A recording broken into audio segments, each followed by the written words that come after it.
Dulu Chambaleso।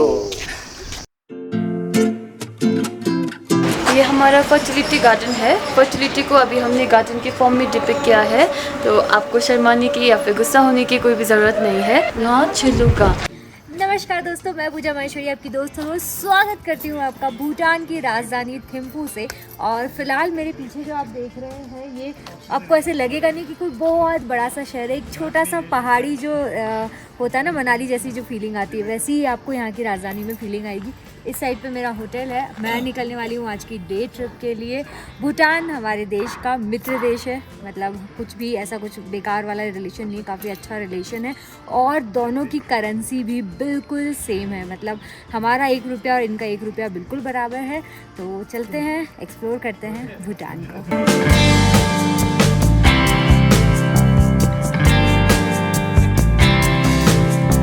अभी मैं आ चुकी हूँ सिंपली भूटान, जो कि एक म्यूज़ियम है। और पहले मैं सोच रही थी अंदर जाऊँ ना जाऊँ। 1000 रुपये का एंट्री फ़ी, लगभग सुबह के 11 बजे हैं और मैं पहुँची हूँ सिंपली भूटान, जो कि एक म्यूज़ियम ही है। लेकिन अंदर मुझे एक बहुत ही एक्साइटिंग चीज़ दिखाई दी, जिसकी वजह से मैंने अपना मन बनाया कि मैं ये 1000 रुपये इन्वेस्ट करने वाली हूँ। तो अंदर वो चीज़ मैंने क्या देखी है जिसकी वजह से मैं ये इन्वेस्ट करने वाली हूँ, उसके लिए आपको भी वीडियो देखना पड़ेगा।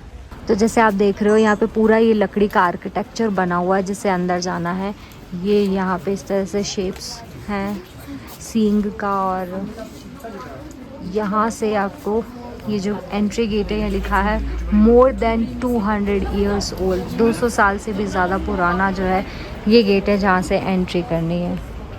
तो जैसे ही म्यूज़ियम के अंदर आते हो तो आपको दिखता है ये ब्यूटीफुल सा आर्किटेक्चर, बिल्कुल रेड एंड ब्लू कलर का है। पूरा लकड़ी का, बिल्कुल पुरानी काली पड़ी हुई लकड़ी सी है ये जहाँ पे ये है। और इन लोगों ने पहनी हुई है ड्रेसेस, जो यहाँ की कल्चर ड्रेस है। सो आज जो हमारी गाइड है वो है, what's your name? My name is Phup Sangmo. Jangmo. Yes. Okay, hi. Hello. So my name is Sangmo. So today I will be your in-house guide.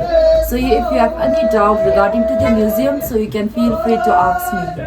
So simply Bhutan is also known as a living museum. So it acts like a photo studio. So you can feel free to take a selfie, make a video inside the museum.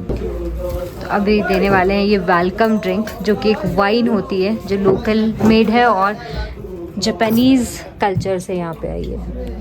So hold your wine cup in the right hand. So you can lift your left hand and use ring finger. Ring finger, dip it inside your wine.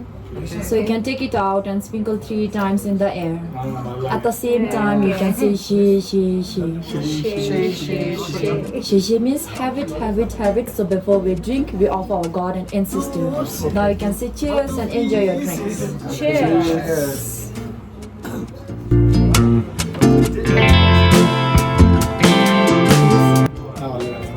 It's contain 10 to 12% of the alcoholic. तो भाई 1907 से पहले तक यहाँ कोई राजा नहीं था, उससे पहले तक सिर्फ लीडर्स थे। 1907 में यहाँ पे पहला राजा बना था। So he is also known as a father of modern Bhutan.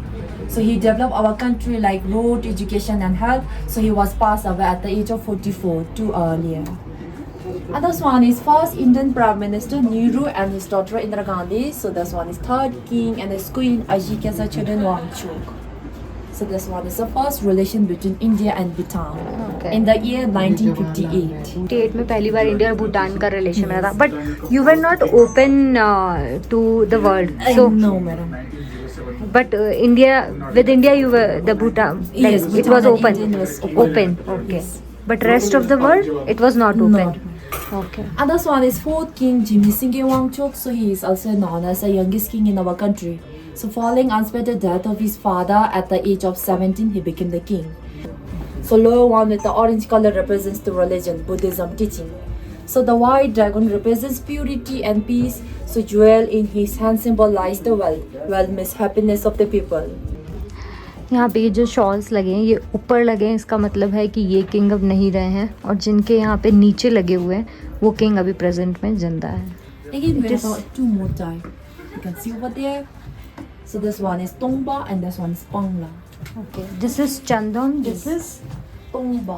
Tungba, और this is Pangla. Pangla. Okay.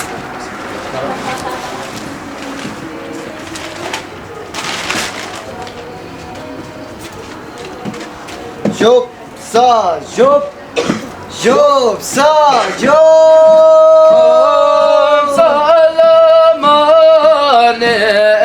pe me chula ho to we de za so ya le be cho so we de za we rasim ga we mi da we dong ko cha do na ga we sum da we tin de ge.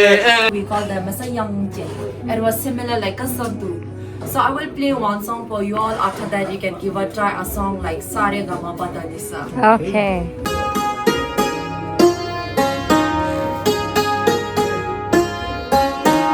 तो अभी करते हैं भूटान की traditional kitchen का tour. अंदर चलते हैं और मैं आपको दिखाती हूँ कि अंदर क्या क्या है। जैसे ही आप अंदर आते हो तो आपको दिखता है लकड़ी का ब्यूटीफुल सा आर्किटेक्चर। यहाँ पे सारा जो बना हुआ है ना वो बिल्कुल काली वाली जो पुरानी सालों पुरानी लकड़ी होती थी वैसी है। भूटान के कल्चर में काफ़ी ज़्यादा चीज़ें हमारे कल्चर से मिलती जुलती है। मैं आपको अभी पहले दिखाती हूँ। तो ये देखो, जैसे ही आप एंटर होते हो ये पानी के लिए बना हुआ है। इधर जो सामने ये सारे बर्तन रखे हुए हैं ये स्टोरेज के लिए है। मतलब जो धान वगैरह रखा जाता है, गेहूँ रखा जाता है, चावल रखा जाता है, वो इनमें रखा जाता है। उसके बाद ये सारे बर्तन जो है ये कुकिंग के लिए, मतलब इनसे खाना पकाया जाता है। ये अलग अलग तरह के चम्मच है। ये देखो पास से, ये जो हमारी घोटने वाली होती है वो है, ये चम्मच है।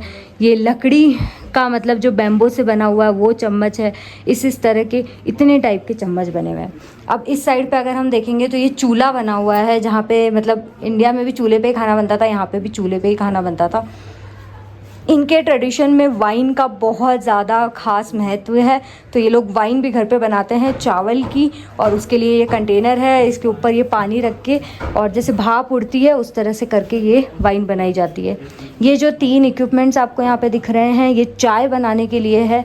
इससे बनती है बटर टी, जो पहाड़ों पे बहुत चलती है। अगर आप लद्दाख वगैरह गए होंगे तो आपको पता होगा, वहाँ पे मतलब बटर का स्वाद आता है चाय में, क्योंकि वहाँ पे नमक लेना पड़ता है क्योंकि एल्टीट्यूड बहुत हाई होता है। तो वो इसमें बनती है। इसमें सादी चाय बनती है। मतलब हमारे यहाँ जो मूसल नहीं होता है जिससे हम धान कूटते हैं, उसकी जगह पे यहाँ पे ये लोग मतलब टी बनाते हैं। ये वाला जो देखोगे ना ये बहुत शानदार है। इसको देखो, ये इसके अंदर छेद है। नींबू एक तरह से डालना है, कुछ भी डालना है। इतना बड़ा सा इंस्ट्रूमेंट है। इस पर आराम से नींबू निचो जाएंगे, मिर्चियाँ काट लेंगे, जो भी आपको करना है वो कर सकते हैं।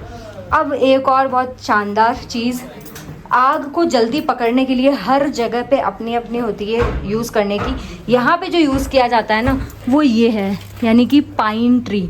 पाइन मतलब जो ये अपनी पाइनएप्पल होती है उसका ये सूखी हुई छाल है, इसको ये यूज़ करते हैं ताकि जल्दी से आग पकड़ ले। ये यहाँ पे मूसल रखा हुआ है जिसमें कूटा जाता है। यहाँ पे भी ये इस तरह के जो बने होते हैं ना, अपने क्या बोलते हैं, बैम्बो के ट्री के जो निकलते हैं उससे ये बने हुए हैं।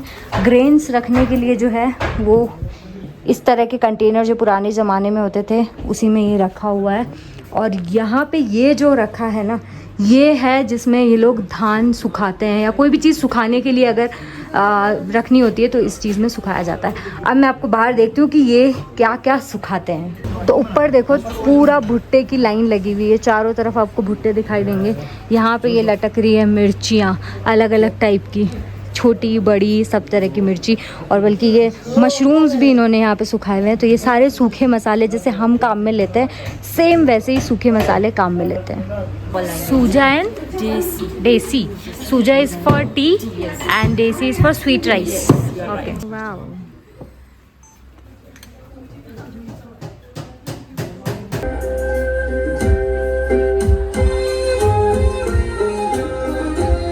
भाई अब यहाँ पे अपनी ये जो बटर टी आई है और स्वीट राइस है ना, इसके साथ में बिल्कुल नाच गाने का प्रोग्राम भी होता है। बस ज़बरदस्त।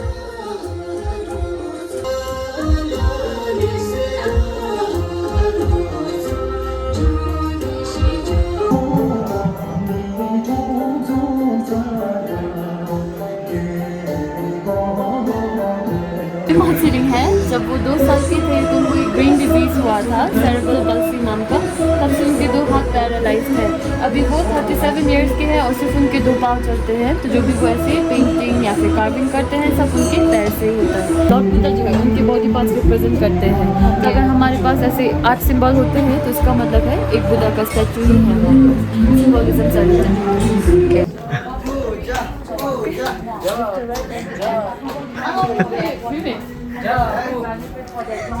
पूजा।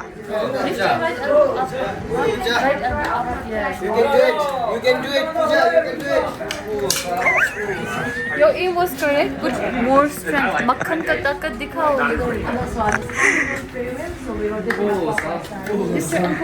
There are lots of the mantras in this. So when we wrote this one, we used to chant like Om. That means we are. दोनों फ्लॉप शो, थैंक यू। तो भाई दोनों शो फ्लॉप हो गए मेरे। तो भाई जब किसी का तीर निशाने पे लग जाता है ना तो ये इस तरह से सेलिब्रेट करने आते हैं, और पूरा जो भूटानीज कल्चर है उसके हिसाब से यहाँ पे सेलिब्रेशन होता है। गाने वाने गाते हैं, इनका म्यूजिक मुझे बड़ा मस्त लगा।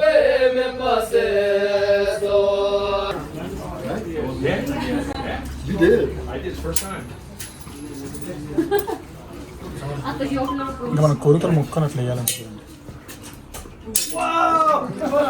You get 1 point. Yeah, chances. 1 for 2 points. कोई बात हो जाएगा. निराश नहीं होते हैं। डोंट वरी, क्योंकि मैंने वो विश ही नहीं मांगी। She is crying. It's okay, सच्चे दिल से मांगने से कॉइन की जरूरत भी नहीं पड़ेगी। Okay? So I hope the Buddha grants your wish. It was nice meeting you. Thank you so much. ये हमारा फर्टिलिटी गार्डन है। फर्टिलिटी को अभी हमने गार्डन के फॉर्म में डिपिक्ट किया है, तो आपको शर्माने की या फिर गुस्सा होने की कोई भी ज़रूरत नहीं है। तो आप यहाँ पे उनका पोर्ट्रेट देख रहे हैं, तो ये हमारे फर्टिलिटी गॉड है। उनको हम छुजे डुक्पा किनले कहते हैं। छुजे का मतलब एक योगी या फिर लामा होता है, डुक्पा किनले सिर्फ उनका नाम है।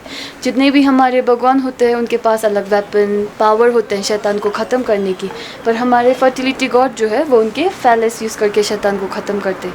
इसीलिए उनको द डिवाइन मैट मैन या फिर क्रेजी योगी के नाम पे भी जाना जाता है भूटान में। तो भूटान में जब आप घूम के जाते हैं सारे घर में फैलेस का शेप दरवाजे के ऊपर या फिर नई नई बिल्डिंग में पेंटिंग, और या फिर आप ऐसे 4 कॉर्नर्स के रूफ में ऐसे टंगे हुए देख सकते हैं। ये सब बुरी नज़र से बचने के लिए होता है। तो जैसे कि इंडिया के कुछ कोने में लोग बिलीव करते हैं नींबू मिर्ची रखने से दरवाजे पे या फिर काला टिक्का लगाने से बुरी नज़र से बचते हैं, भूटान में हम बिलीव करते हैं फैलेस का शेप रखने में।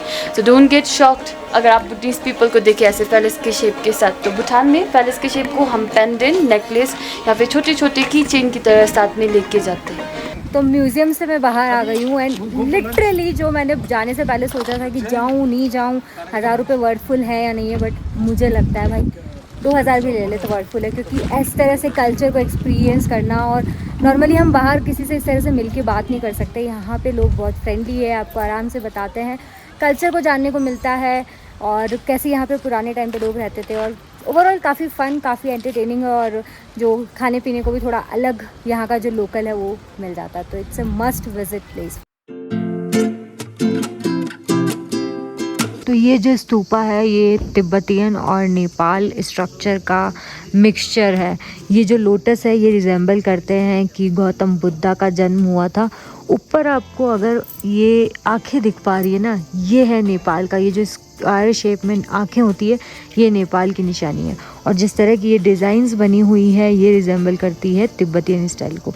और जो बीच में बैठे हैं वो लॉन्गिटिविटी यानी हमारी जैसे महाकाल हैं वैसे ये हैं।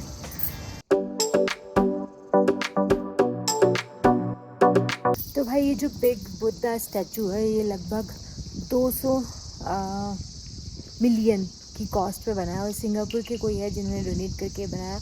2015 में ये बन के तैयार हुआ, और फ़िलहाल इसके अंदर जाने के लिए ना तो फोटोग्राफी अलाउ है, आपको शूज़ रिमूव करने होते हैं। यहाँ का एक सिंपल सा रूल है, जहाँ तुम्हें शूज़ रिमूव करने को बोला जाए वहाँ पे फ़ोटोग्राफी बंद है, मतलब अंदर की साइड पे आप फ़ोटोग्राफी वगैरह नहीं कर सकते हो। बाहर आपका जितना मन करे उतने फ़ोटोग्राफ्स क्लिक करवा सकते हो। लगभग 52 इसका इंच का है, यानी 169 फीट का ये स्टैचू है जो ब्रॉन्ज से बनाया गया है और उस पर गोल्ड का इस पर पॉलिश किया गया है। बहुत ही खूबसूरत है, और यहाँ पे फ़ोटोज़ के पॉइंट ऑफ व्यू से तो बहुत ही लाजवाब है, क्योंकि फ़ोटोज़ बहुत प्यारे आने वाले हैं।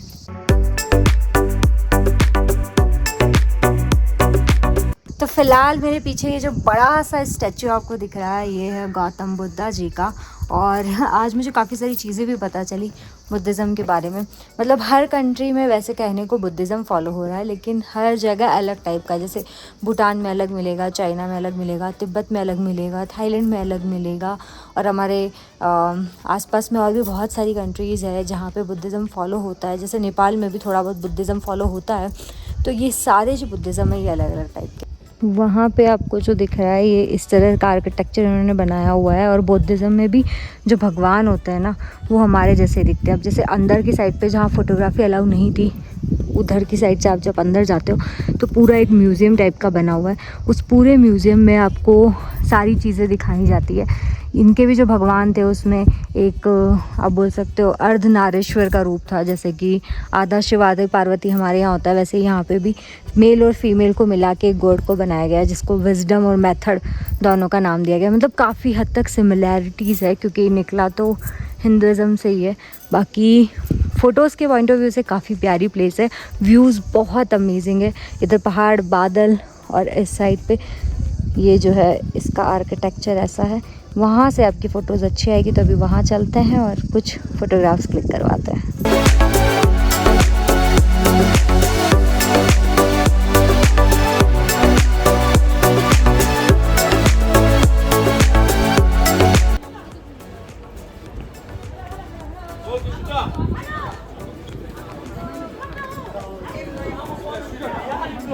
हेलो,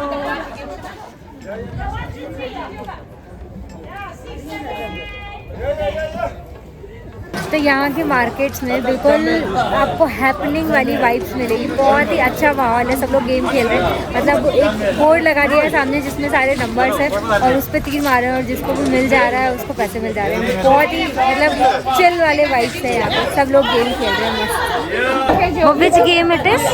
कौन सा गेम है ये? हाँ, परन नंबर। अच्छा, तो लाइक आज ही खेल रहे हैं या डेली चलता है? 5 दिन खेलेगा। 5 दिन? ओके।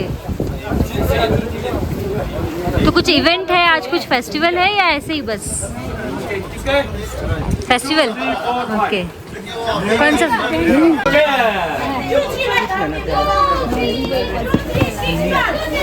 ये सुपारी है? सुपारी है।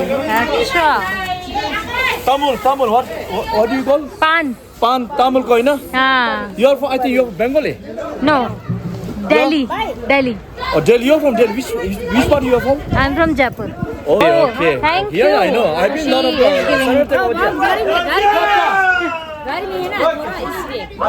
आज कुछ इवेंट, कुछ स्पेशल फेस्टिवल है क्या? हाँ, 5 दिन है इधर। 5 दिन फेस्टिवल चल रहा है।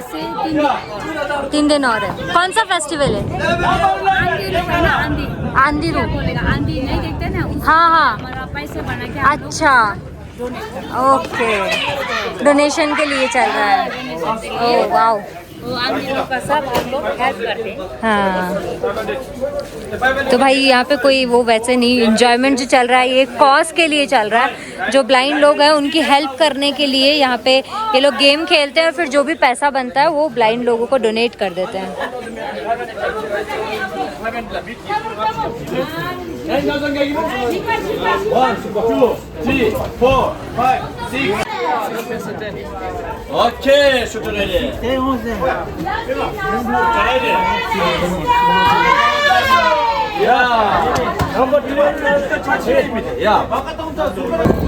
तो पूरे भूटान में आपको ना, ये मैं मेन मार्केट में आ गई हूँ थिम्पू के। वहाँ शोर शराबा करते हुए लोग बिल्कुल हैपनिंग वाइब्स के साथ पूरा मार्केट सा दिख रहा है। यहाँ पे फंड रेजिंग हो रही है बहुत, मतलब गाने बजाने के साथ। इस साइड पे ये पूरा मार्केट है, इसको क्लॉक टावर बोलते हैं। इस साइड पे बहुत सारे ज्वेलरी के शॉप्स हैं और भूटान में सोना बड़ा सस्ता मिलता है, तो वो भी अभी जाके पता करते हैं यहाँ सोना कितने का है।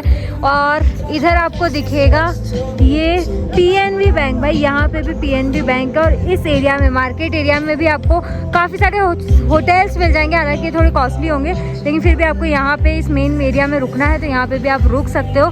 ये सारे छोटे छोटे होटल्स हैं और रेस्टोरेंट्स भी यहाँ पे आपको मिल जाते हैं। भी आप क्रॉसिंग करते हो वो जेब्रा क्रॉसिंग पे करोगे तो ही अच्छा है। हमारे इंडिया जैसे नहीं है जहाँ मन किया वहाँ से क्रॉस कर डाला। ठीक है। और चेन 5 ग्राम 88 12 ग्राम का 88,000 फॉर 12 ग्राम्स। यस वो 24 कैरेट्स का है ना? ये 24 वो 22 कैरेट्स का कितना है? हम इधर 24 नहीं है, बेचते नहीं ये क्या है फिर? 24 है। 24 है? हाँ हॉलमार्क सील है। 24 का ऑर्नामेंट्स भी बनता है? तो पहले बार सुन रहा हूँ। देखो नहीं इधर 24 कैरेट में है ये चेन वेन सब। सुनता है? स्टेडियम में ये एक इसका वेट कितना होगा? और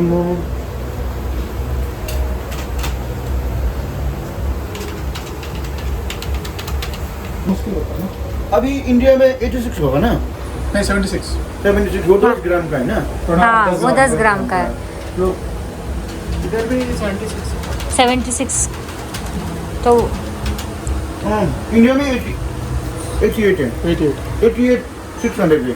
और यहाँ पे कम है। हाँ 500 रुपये 600 रुपये कम है। 600 रुपये कम है। बस इतना ही फर्क है। पहले ज़्यादा था ना? पहले तो बहुत ज़्यादा था। सब कुछ इंडिया से आता है इधर तो। एक नमक भी नहीं मिलता है भूटान में। अच्छा सब इंडिया से आता है? सब इंडिया से आता है। So ఇప్పుడు మనం 12 గ్రామ్స్ లెక్క మాట్లాడుకుంటే 12 గ్రామ్స్ ఇక్కడ 88,600 పాన్ बहुत खाते हो जैसे 88,600 పడుతుంది. तो यहाँ पान ज़्यादा होता है क्या? 88,000 ప్రైస్ చెప్పారు అది आप आए इंडिया में? మాత్రమే दिल्ली दिल्ली नहीं दिया वो कलकत्ता दिया। कलकत्ता पहुंचा और सिलगुड़ी कालिम्पोंग दार्जिलिंग हाँ। सिक्किम। कैसा लगा इंडिया? इंडिया तो बहुत अच्छा है। थोड़ा क्राउडेड है ना और ट्रैफिक जैम है। देखो ना इधर पे तो कितना ट्रैफिक जैम है पर भी एक हॉर्न भी नहीं आता। इंडिया में अभी जाएंगे तो वो हम लोग को इधर ही अच्छा लगता है। शांत है यहाँ पे। इधर लंच टाइम में एकदम दुकान छोड़ के सब चला जाता है। हाँ चोरी चकारी का डर नहीं है यहाँ? कुछ भी नहीं है। हाँ। देखो ना हम इतना सोना पहन के आराम से 10 बजे राधिका 12-1 बजे घूमने से कुछ भी नहीं होगा। कितना रहता है चार्ज? मतलब 5%। 5% मेकिंग लगता है। यहाँ पे ये राजा रानी का फोटो सब लोग लगाते हैं क्या? हाँ हम लोग का तो बगान है ना भगवान ने। विष्णु भगवान का अवतार है ना राजा तो। ये रहते कहाँ पर है? कौन? यहाँ पे मतलब रहते कहाँ पर? हाँ वहाँ पे आपने जोम नहीं दिखा? हाँ नहीं अभी आपका गाइड नहीं है अभी? उसको बोलो ना पैलेस में जाना है बोलते। अच्छा हाँ, पैलेस में अंदर फोटो तो खिंचवा जाना सकते पाएंगे, नहीं? बाहर फोटो बाहर खिंचा से, सकते हाँ, हैं। सब हो जाएगा। तो भाई जो भूटान में जो सोना है ना ये 12 ग्राम का आपको पड़ता है लगभग 88,000 जो इंडिया के ऑलमोस्ट इक्वल ये 3,000 रुपये का डिफरेंस पड़ता है। और यहाँ पे ये मेकिंग के लिए यहीं पे वर्कशॉप है और इस तरह से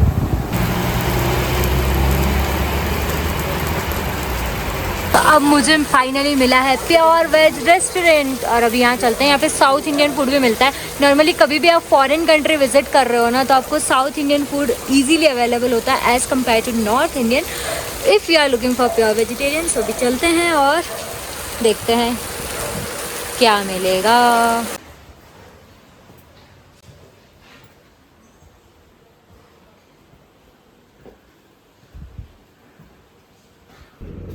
तो अब कर रहे हैं हम लंच, उत्तपम और गर्मा गर्म चाय। तो ये उत्तपम जो मैंने ऑर्डर किया है ये है लगभग 130 रुपये का और चाय है 30 रुपये की। और अगर आपको फ्राइड राइस लेना है तो आप वो भी ले सकते हो, लगभग 160 रुपये का आपको मिल जाएगा। बात करें गाड़ियों की ना तो यहाँ पे वो सारी ब्रांड्स जो हमारे यहाँ पे बहुत पहले से चली आती है वही चल रही है। मतलब कुछ जब आप बाली वगैरह जाते हो तो आपको बहुत अलग अलग टाइप की गाड़ियाँ देखने को मिलती है बट यहाँ पे वही सेंट्रो जो बंद हो चुकी है, एल्टो है, ये जो पहले बोलेरो चलती थी वो वाली है, इधर भी सारी गाड़ियाँ आपको जो है ना वो ओमिनी वैन दिख रही है। मतलब सारी वैसी ही गाड़ियाँ हैं जो हमारे यहाँ पे चलती। ये पुरानी जो सबसे पुरानी वैन होती थी वो भी है यहाँ पे, किया की गाड़ी भी है यहाँ पे।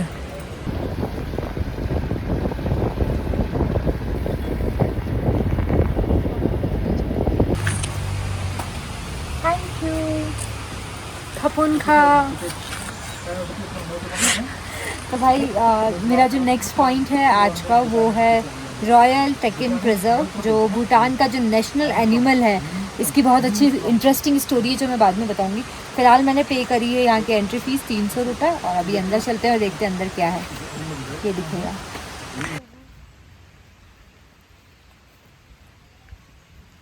ये वो बोलता है टाकिन रिजर्व सेंटर बोलता है, रिजर्व नहीं है, प्रिजर्व है। प्रिजर्व। सो इधर का जो टाकिन है ना, दे प्रिजर्व इधर का। आई थिंक इधर का talking is a national animal. Yes, I think इधर का जो ज्यादातर एनिमल है ना, हाँ, they are all rescued one इधर का। ओके। तो यहाँ का जो नेशनल एनिमल है उसकी स्टोरी बड़ी यूनिक है। फ़िलहाल मैं इसके जो प्रिजर्व वाला पार्क है उसमें खड़ी हूँ और आपके साथ शेयर करती हूँ कि स्टोरी क्या है। तो स्टोरी कुछ ऐसे है कि 15वीं सेंचुरी के टाइम पे यहाँ पे तिब्बत से एक सेंट, एक महात्मा, मतलब यहाँ के लोग जो बोलते हैं वो आए, और उन्होंने यहाँ पे मतलब अपना प्रैक्टिस वगैरह करते थे, लेकिन लोग उनको मान नहीं रहे थे कि भाई तुम मास्टर हो, हम कैसे माने। तो उन्होंने जो है बोला मुझे 2 जानवर ला के दो। तो लोगों ने एक गाय ला के दे दी और एक बकरी ला के दे दी। अब उन्होंने क्या किया, उनका मांस तो वो खा गए, और उनकी जो हड्डियाँ थी उनने क्या किया, आगे तो रखा स्केलेटन जो गोट का था और पीछे रख दिया काऊ का, और फिर ऐसे चुटकी बजाई और उनमें जान आ गई। तो तब से यहाँ के लोग उनको मतलब मानने लग गए एज मास्टर, और जो जानवर बना इस तरह से वो है फ़िलहाल नेशनल एनिमल ऑफ भूटान। ये रहा टाकिन, ये टाकिन, और इसी को यहाँ के लोग टाकिन बोलते हैं जो नेशनल एनिमल है। अब ये थोड़े से 12 सींग टाइप के हिरण जो है यहाँ पे दिख रहे हैं। तो इनको इनके साथ क्यों रख दिया है?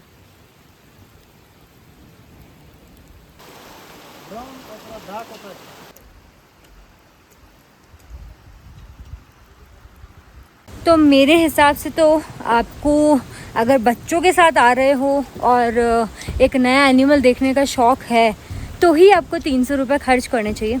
Otherwise for me it's like not a वर्दी प्लेस। 300 रुपये खर्च करना सिर्फ एक जानवर को देखने के लिए इज़ नॉट वर्थफुल। बट या कुछ यूनिक देखने चाहते हो और बच्चे स्पेशली आपके साथ हैं तो उनको ज़रूर मज़ा आएगा, क्योंकि ऐसा जानवर उन्होंने कहीं ना देखा होगा, ना हमारी बुक्स में कहीं पढ़ाया जाता तो ना पढ़ा होगा। तो it's unique experience for sure.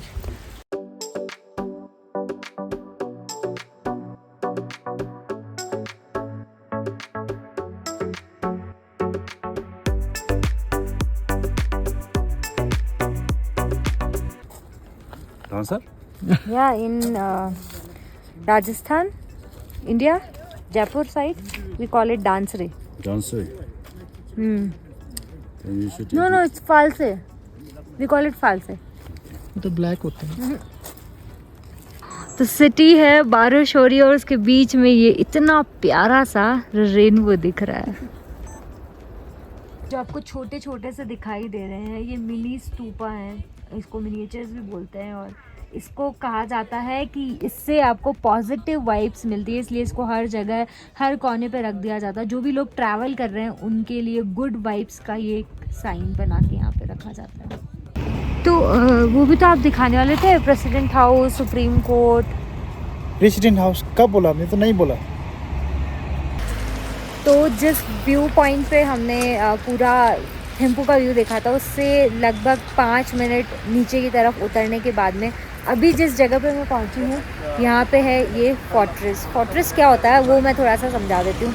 मतलब यहाँ पे जो बैड एविल्स है यानी बुरी शक्तियाँ हैं उनसे बचने के लिए हर डिस्ट्रिक्ट में इन्होंने ये बनाया हुआ है फोर्ट्रेस जिसे बोलते हैं, जिसे फर्टिलिटी के लिए बनाया हुआ मंदिर भी बोल सकते हैं। ये हर सिटी में होता है। तो ये है, इसके बिल्कुल सामने की साइड में इनका पार्लियामेंट हाउस है, और उस तरफ अगर देखोगे पीछे की साइड में तो वहाँ पे है सुप्रीम कोर्ट। तो मतलब एक साइड सुप्रीम कोर्ट है, इधर पार्लियामेंट हाउस है, और यहाँ पे एक जो टेम्पल होता है वो है। ये जो दिख रहा है ना ये वाला, ये पूरा ये इतना स्ट्रक्चर ये है फोर्ट्रेस। फोर्ट्रेस मतलब होता है एक तरह से टेम्पल, फर्टिलिटी टेम्पल होता है। बैड जो भी नेगेटिव वाइब्स होती है उनको हटाने के लिए हर जितने भी 20 मतलब डिस्ट्रिक्ट हैं भूटान के, उन सब में एक एक ये है। उसके सामने में जो है वो है पार्लियामेंट हाउस जैसे हमारा होता है, और इस साइड में जो है ये है सुप्रीम कोर्ट। बीच में ये खूबसूरत नदी बह रही है, बहुत ही ऑसम लग रही है। ग्रीन फील्ड्स है, चारों तरफ पहाड़ और बीच में ये खूबसूरत सा शहर और बीच में जाती हुई ये रोड।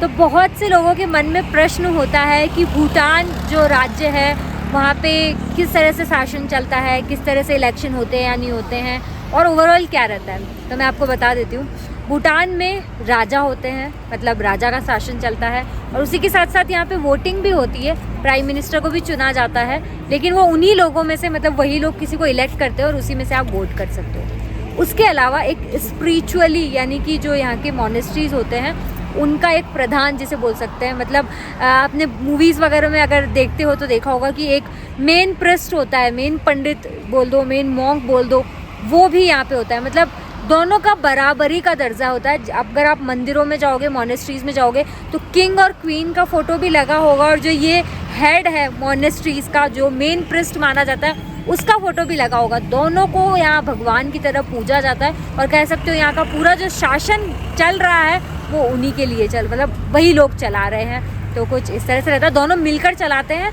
दोनों का जो मत है वो सेम होता है, उस हिसाब से यहाँ पे शासन चलता है। अभी मेरे पीछे जो है वहाँ पे पेड़ है, पेड़ों के नीचे की साइड पे पैलेस बना हुआ है।